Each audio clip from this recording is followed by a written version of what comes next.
નમસ્તે. આજે આપણે વાત કરીશું રેસ્ટલેસ લેગ સિન્ડ્રોમ. આ પ્રકારની તકલીફ થોડી અલગ છે અને ઘણા બધા લોકોમાં જોવા મળે છે.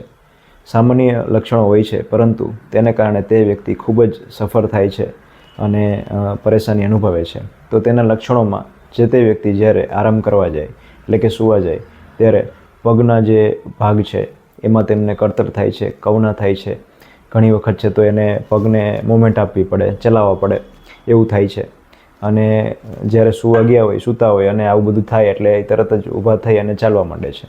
જ્યારે ચાલવા માંડે ત્યારે એ લક્ષણોમાં થોડી ઘણી રાહત થઈ જતી હોય છે. અને તેને કારણે તેની સાથે જે રહેવાવાળા હોય છે, તેના પાર્ટનર હોય છે, એ લોકો પણ ડિસ્ટર્બન્સ અનુભવે છે.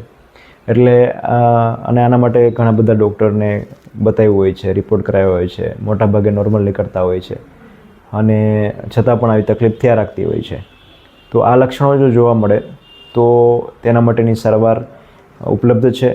અને જો સારવાર કરવામાં આવે તો તે વ્યક્તિ આ પ્રકારની તકલીફથી, આ પ્રકારની પીડાથી રાહત પામી અને ખૂબ જ સરસ રીતે પોતાનું જીવન જીવી શકે છે. ધન્યવાદ.